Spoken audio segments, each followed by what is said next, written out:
إن الحمد لله نحمده ونستعينه ونستغفره ونعوذ بالله من شرور أنفسنا ومن سيئات أعمالنا من يهده الله فلا مضل له ومن يضلله فلا هادي له أشهد أن لا إله إلا الله وحده لا شريك له وأشهد أن محمدا عبده ورسوله لا نبي بعده يا أيها الذين آمنوا اتقوا الله حق تقاته ولا تموتن إلا وأنتم مسلمون يا أيها الناس اتقوا ربكم الذي خلقكم من نفس واحدة وخلق منها زوجها وبث منهما رجالا كثيرا ونساء واتقوا الله الذي تساءلون به والأرحام إن الله كان عليكم رقيبا يا أيها الذين آمنوا اتقوا الله وقولوا قولا سديدا يصلح لكم أعمالكم ويغفر لكم ذنوبكم ومن يطع الله ورسوله فقد فاز فوزا عظيما أما بعد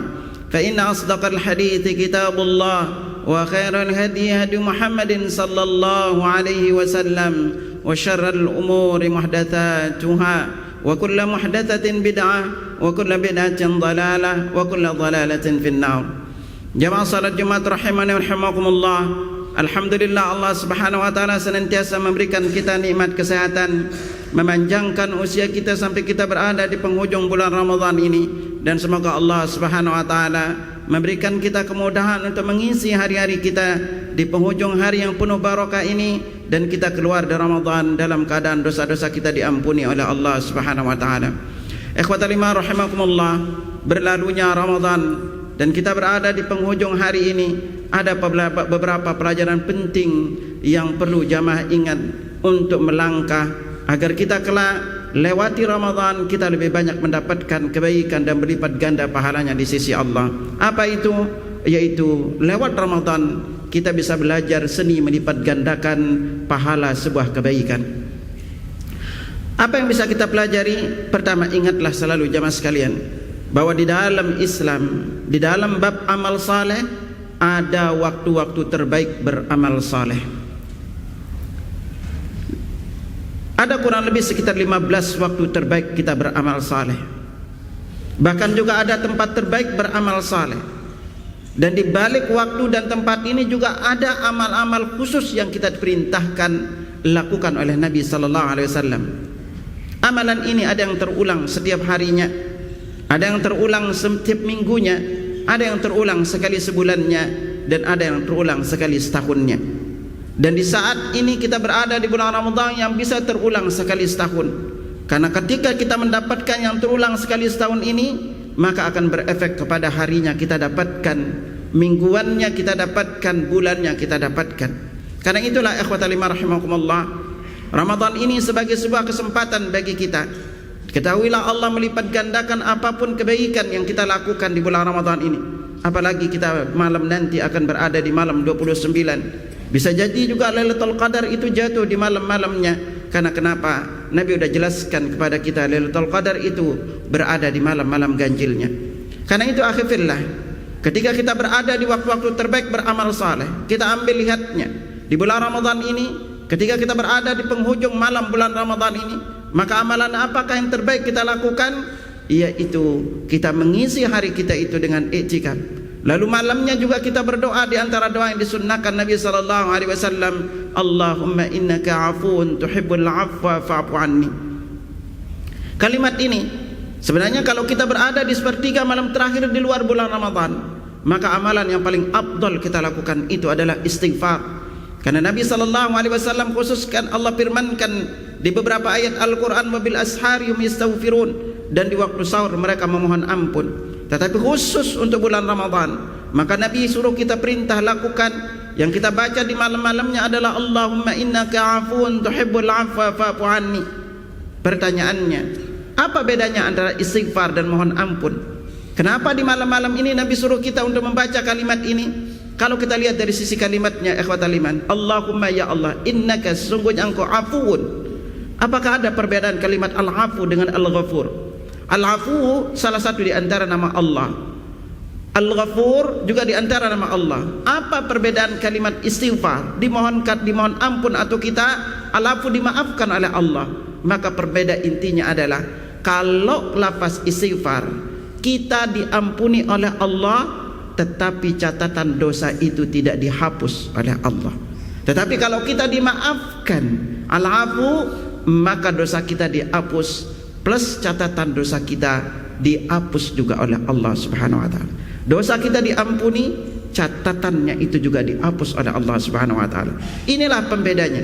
Karena kenapa Ramadan ini di antara salah satu fungsinya Nabi katakan salawatul khams, salat 5 waktu wal jum'ah ilal jum'ah, satu Jumat ke Jumat berikutnya, wa Ramadan ila Ramadan, satu Ramadan ke Ramadan berikutnya, mukaffiratun ma bainahun, menghapus dosa yang terjadi di antara keduanya. Syaratnya apa? Idza tanabal kabair, jika kita menjauhi dosa besar. Maka dari itu di bulan Ramadan ini Allah mengajarkan kepada kita ada waktu terbaik untuk kita beramal saleh. Di luar bulan Ramadan apakah ada? Iya. Kalau di luar bulan Ramadan kita bisa ketemu setiap harinya atau setiap minggunya seperti hari Jumat. Kalau di bulan Ramadan penghujungnya kita disuruh banyak melafazkan doa Allahumma innaka afuwun tuhibbul afwa fa'fu anni. Kalau bertepatan dengan hari Jumat, amalan apakah yang terbaik kita lakukan? Maka selain salat Jumat yang wajibnya, sebagaimana juga bulan Ramadan wajibnya puasa, lalu apa kita wajibkan dari Jumatnya? Maka kita diperintahkan banyak membaca salawat kepada Nabi sallallahu alaihi wasallam. Apakah ada perbedaan kita membaca salawat hari Jumat dengan hari lainnya? Iya. Kalau di luar Jumat, Nabi sabdakan kepada kita, inna lillahi malaikatan sayyahin, Allah itu memiliki malaikat yang berkeliling yang menyampaikan salam umatku kepadaku. Tetapi kalau kita mengucapkan salawat hari Jumat, bedanya apa? Nabi SAW bersabda, aktiru alayya minas salati fi yaumil jum'ah, perbanyaklah kalian membaca salawat kepadaku pada hari Jumat, fa inna salatakum ma'rudatun alayya, karena salawat kalian itu ditampakkan kepadaku. Lalu spontanitas sahabat bertanya, ya Rasulullah, kaifa tu'radu salatana wa qad arramta, bagaimana salawat kami itu ditampakkan kepadamu sementara kami sudah berkalang tanah? Apa jawab Nabi? Innallaha harrama 'alal ardi an ta'kula ajsadal anbiya, Allah itu mengharamkan bumi untuk memakan jasad para nabi. Artinya apa? Kalau kita membaca salawat di luar hari Jumat, salawat kita itu cuma disampaikan kepada Nabi. Tetapi kalau pada hari Jumat, maka salawat kita itu ditampakkan kepada Nabi sallallahu alaihi wasallam. Dan bersalawat ikhwatal iman juga salah satu di antara bentuk kita berbakti kepada kedua orang tua kita. Kenapa? Karena setiap kali ditampakkan salawat kita kepada Nabi atau diberitahukan Nabi kita membaca salawat, maka nama orang tua kita juga disebut. Maka malaikat berkata, ya Rasulullah, Fulan bin Fulan mengucapkan salawat kepadamu, karena itulah nama orang tua kita juga dikenal oleh Nabi sallallahu alaihi wasallam. Lalu ikhwatal iman, Ramadan ini juga mengajarkan kepada kita, selain waktu-waktu terbaiknya di bulan Ramadan amalannya, maka yang paling penting sekali lagi, pilihlah amalan diperintahkan di waktu tersebut. Maka selain kita memiliki waktu terbaik, amalan terbaiknya ini juga perlu kita pilih. Dan ini memang membutuhkan ilmu, ikhwatal iman. Contoh kita misalnya ambil ketika antara adzan dan iqamah. Apakah amalan yang afdal kita lakukan antara adzan dan iqamah? Ada kurang lebih 6 amalannya. Yang pertama itu adalah ikuti muadzin. Kecuali di kalimat hayyalas salah hayyal falah kita membaca la haula wala quwwata illa billah. Lalu setelah kalimat la ilaha illallah, perintah berikutnya apa? Yaitu kita membaca salawat kepada Nabi sallallahu alaihi wasallam. Berikutnya apa? Yaitu kita berdoa membaca Allahumma rabb hadzal da'wati tammah. Lalu berikutnya kita bisa salat qabliyah. Lalu berikutnya antara adzan dan iqamah kita bisa berdoa. Karena inilah juga di antara amalan paling afdal. Karena Nabi sallallahu alaihi wasallam sabdakan pada kita, doa bainal adzan wal iqamati la turad. Doa antara adzan dan iqamah itu tidak ditolak. Lalu berikutnya apa? Yaitu kita menjawab iqamah. Iqamahlah yang jarang kita jawab. Maka dari itu, amalan-amalan ini, waktu-waktu ini memang penting untuk kita pelajari. Karena ketika kita melakukan sebuah amalan di waktu yang Nabi perintahkan kita banyak lakukan, bertepatan dengan amal itu, maka sangat beda pahalanya dibandingkan kalau kita secara umum memilih amalan-amalan yang lain. Contoh misalnya, selesai manasik haji maupun umrah, apakah amalan yang Nabi perintahkan lakukan? Allah firmankan dalam surah Al-Baqarah ayat 200, fa idza qadaitum manasikakum fadhkurullaha kadzikrikum aba'akum asyadda dzikra. Apabila kalian menyelesaikan manasik haji atau umrah kalian, maka berzikirlah kalian kepada Allah dengan zikir yang banyak, bakal lebih bersungguh-sungguh dibanding kalian mengingat nenek moyang kalian. Lalu selesai salat, apakah yang Allah perintahkan? Dalam surah An-Nisa ayat 103 Allah berfirman, fa idza qadaitumus shalah fadhkurullah apabila kalian selesai salat maka berzikirlah kepada Allah. Barakallahu wa lakum fil Qur'anil Karim wa nafa'ni wa iyyakum bima fihi minal ayat wa dzikril hakim wa taqabbala minni wa minkum tilawatahu innahu huwal ghafurur rahim.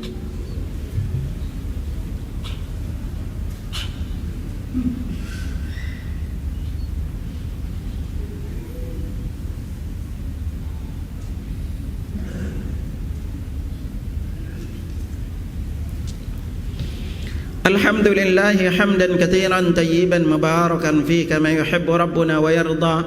Asyhadu an la ilaha illallah wahdahu la syarika lah wa asyhadu anna Muhammadan abduhu wa rasuluhu la nabiyya ba'da. Allahumma salli wa sallim ala nabiyyina Muhammad sallallahu alaihi wasallam. Ikhwatal iman rahimakumullah. Ketika kita berada di antara salah satu waktu terbaik kita beramal saleh, yaitu pada pagi dan sore harinya. Di waktu pagi dan sore harinya amalan apakah yang paling afdal kita lakukan? Allah jelaskan kepada kita, ya ayyuhalladzina amanu dzkurullaha dzikran katsira wasabbihuhu bukratan wa asila. Wahai orang-orang yang beriman, berzikirlah kalian kepada Allah dengan zikir yang banyak dan bertasbihlah kepadanya di waktu pagi dan sore harinya. Maka amalan yang paling afdal kita lakukan di waktu pagi dan sore hari adalah yaitu kita membaca tasbih selain kita membaca zikir pagi dan petangnya. Lalu di antara penyebab sebuah amal itu dilipat gandakan pahalanya, akhwatal iman, adalah ketika kita sudah tahu waktunya, lalu amalan apa terbaik kita lakukan di waktu tersebut, maka berikutnya adalah sesuaikan amal itu dengan apa yang dicontohkan oleh Rasulullah sallallahu alaihi wasallam. Jadi dari 19 sebenarnya penyebab dilipat gandakan pahala sebuah kebaikan. Salah satu di antara paling krusial itu adalah husnul mutaba'ah, yaitu seberapa sesuai ibadah itu dengan contoh Rasulullah sallallahu alaihi wasallam. Artinya tadi, kalau amalan itu kita lakukan bukan pada waktu diperintahkan Nabi, memang dari sisi amalan kita dapatkan pahalanya. Tetapi ketika kita contohkan persis dengan lakukan Nabi, maka amalannya akan jadi jauh lebih besar pahalanya. Ketika salat, Nabi sabdakan kepada kita, sallu kama ra'aitumuni usalli, salatlah kalian sebagaimana kalian melihat aku salat. Lalu di saat manasik haji maupun umrah, Nabi katakan, khudhu anni manasikakum, ambil tata cara haji kalian dariku. Salat ini adalah rukun Islam, haji pun rukun Islam. Dan ketika kita puasa pun, amalan apa yang paling banyak Nabi lakukan? Maka kalau di siangnya, beliau itu paling banyak adalah berzikir kepada Allah atau membaca Al-Quran. Karena inilah zikir yang paling afdal untuk kita lakukan. Maka Nabi contohkan beliau setiap malam itu tadarus kepada Jibril alaihissalam. Kecuali di penghujung akhir hayat beliau, maka beliau itu tadarus 2 kali. Ketika kita sebuah ibadah itu lebih sesuai dengan contoh Nabi, maka inilah akan menjadikan pahalanya berlipat ganda dibandingkan kalau kita tidak tahu seperti apa melakukan Nabi melakukannya, atau kita hanya asal melakukannya. Maka disinilah pentingnya setiap muslim untuk selalu beribadah mencontoh dalam setiap apapun yang dia lakukan sesuai dengan contoh Nabi sallallahu alaihi wasallam. Karena di antara keutamaan kita mencontoh Nabi, Allah berfirman, qul in kuntum tuhibbunallah, katakanlah jika kalian mencintai Allah, fattabi'uni, ikuti aku. Kalau kita mengikuti Rasulullah, ujungnya yuhibbukumullah yaghfir lakum dzunubakum, Allah akan mencintai kalian dan akan menghapus dosa-dosa kalian. Karena itulah ketika kita berpuasa pun, contoh ketika kita berbuka, maka ikutilah contoh yang dicontohkan Nabi. 11 tahun 11 kali Nabi berpuasa. Pembantu beliau Anas bin Malik radhiyallahu anhu yang mengikuti beliau dari kecil ketika berbuka, apa kata Anas bin Malik? Kana Nabi sallallahu alaihi wasallam yubtilu ara rutabatin qabla yusalli. Nabi itu biasa berbuka dengan beberapa kurma basah sebelum beliau salat. Fa in lam takun ala rutabat fala tamarat. Kalau beliau tidak mendapatkan kurma basah, beliau berkurma dengan kurma kering. Fa in lam takun hasawatin min ma, kalau tidak dengan seteguk air. Inilah format berbukanya Nabi sallallahu alaihi wasallam, dan ternyata setelah diteliti dari segi kesehatan juga cukup bermanfaat. Karena perut kita yang kosong, kalau langsung dikasih makan yang keras, maka bisa bermasalah kita secara mengunyahnya lambung kita. Tetapi ketika mulai dengan makanan yang ringan atau manis, itu akan sangat membantu untuk proses pencernaan kita menjadi lebih baik. Makanya sama juga ketika kita sahur, contohlah Nabi. Nabi mengakhirkan sahurnya, lalu beliau menyegerakan berbuka puasa. lalu beliau itu juga berbuka dengan kurma, maka kita pun beliau perintahkan sahur pun juga dengan kurma. Artinya semuanya nanti jamaah sekalian, bahkan amalan-amalan sepele pun makan. Ketika kita mengucapkan bismillah, jadilah ibadah. Kalau kita tidak membaca bismillah, maka syaitan pun ikut makan. Ketika kita menggunakan tangan kanan, Nabi katakan kulu washrabu biyaminik, makan dan minumlah kalian dengan tangan kalian, fa inna syaitan yakulu washrabu bishimali, karena syaitan itu makan dan minum dengan tangan kirinya. Jadi ikhwatal iman, apapun ibadah yang kita lakukan, ketika kita mau belajar seperti apa contohnya dari Nabi, seperti bagaimana Nabi lakukan, maka ketahuilah ini penyebab. Di antara penyebab sebuah ibadah itu dilipat gandakan pahalanya. Bahkan salah satu di antara penyebab syarat diterima amal kita, yaitu mencontoh Rasulullah SAW. Dan syarat yang paling penting, kalau ingin juga dilipat gandakan pahala kita, yaitu ikhlaslah lakukan karena Allah. Karena ikhlas dan mencontoh Nabi adalah di antara dua syarat diterimanya sebuah amal. Kalau ikhlas saja tidak cukup. Kalau ikhlas kita sudah ikhlas tapi tidak sesuai dengan contoh Rasulullah, maka amalan itu tidak diterima. Tetapi kalau sudah sesuai dengan contoh Rasulullah tapi tidak ikhlas, amalan itu juga tidak diterima. Dan perkara ikhlas, ikhwatal iman, al-ikhlasu asasu kulli amal. Ikhlas itu adalah pondasi setiap amalan. Fa innal amala, sebuah amalan itu kalau jumlahnya bisa jadi pahalanya berlipat ganda karena keikhlasan kepada Allah, walaupun amalan itu sedikit atau kecil. Tetapi kalau sebuah amalan sebesar apapun, kalau dia bercampur riya dan sum'ah, maka amalan itu tidak akan Allah terima. Kita lihat misalnya, Nabi pernah bersabda, sabaqa dirhamun mi'atu al, orang yang sedekah 1 dirham mendahului pahala orang sedekah 100.000 dirham. Lalu sahabat bertanya, wa kaifa, kok bisa? Lalu sahabat Nabi menjawab, lirrajuli dirhaman, seseorang itu hanya punya 2 dirham, fatasaddaqa bi ahadihima, lalu dia sedekah dengan 1 dirham. Berapa persen harta sedekahkan? 50%. Wa talaka rajul 'arda mali fa akhadha minhu 100 al. Lalu ada orang yang pergi ke gudang hartanya, lalu dia mengambil 100.000 dirham. Pertanyaannya, kenapa orang yang sedekah sedikit ini begitu pahalanya dibanding sedekah banyak? Karena bisa jadi keikhlasan yang dia lakukan. Karena dia tahu dirinya hartanya sedikit, dia pun tetap mau sedekah. Apalagi kalau dia memiliki harta yang banyak, maka ikhlas ini akhifillah, maka pondasi amalan terbesar itu adalah ikhlas. Karena itu pernah seorang sahabat bertanya kepada Rasulullah, ya Rasulullah, ara'aita rajulan ghaza yatmisu ajra wa dzikra malah. Wahai Rasulullah, apa pendapatmu? Ada orang yang jihad di jalan Allah, ingin dapat pahala sekaligus ingin dikenang sebagai seorang pahlawan. Apa jawab Nabi? La syai'alah, dia itu tidak dapat apa-apa. Fa'ada 3 maratin faqala lahu Rasulullah sallallahu alaihi wasallam la syai'alah. Dia mengulang pertanyaannya 3 kali, tapi Nabi tetap jawab, dia itu tidak mendapatkan apa-apa. Lalu Nabi menjawab, bersabda, innallaha la yaqbalu minal amali illa ma kana khalisan wabtughiya bi wajhu. Allah tidak akan terima sebuah amal kecuali ikhlas dilakukan untuk mengharapkan wajahnya. Karena itu akhirnya di antara poin penting kalau antum kepingin dilipat gandakan pahala sebuah amalnya adalah, pertama, pilihlah waktu terbaik beramal saleh. Yang kedua, pelajari apa amalan yang disunnahkan Nabi untuk kita lakukan di amalan di waktu tersebut. Yang ketiga, cocokkan contoh Nabi seperti apa beliau mengamalkannya. Dan yang keempat, fokuskan hati untuk ikhlas, tidak mengharapkan apapun dari manusia. Maka inilah yang kita pelajari dari Ramadan. Allah berikan kita Ramadan waktu terbaik beramal saleh. Lalu Nabi ajarkan kepada kita amalan terbaiknya, kita puasa, ini ikhlas kita mencontoh Nabi untuk puasa kita, untuk salat malam kita, lalu ikhlas lakukan karena Allah. Semoga Allah Subhanahu wa taala melipat gandakan pahala puasa kita dan menerima amal-amal kita selama Ramadan, dan kita keluar dari Ramadan dalam keadaan dosa-dosa kita diampuni oleh Allah Subhanahu wa taala. Alhamdulillahirabbil alamin, la ilaha illa anta subhanaka inna kunna minadh dhalimin. Allahumma ighfir lil mu'minina wal mu'minat, Allahumma ighfir lil mu'minina wal mu'minat al ahya minhum wal amwat. Ya muqallibal qulub thabbit qulubana ala dinik, wa ya musarrifal qulub sarrif qulubana ala ta'atik. اللهم إنا نسألك الهدى والتقى والعفاف والغنى.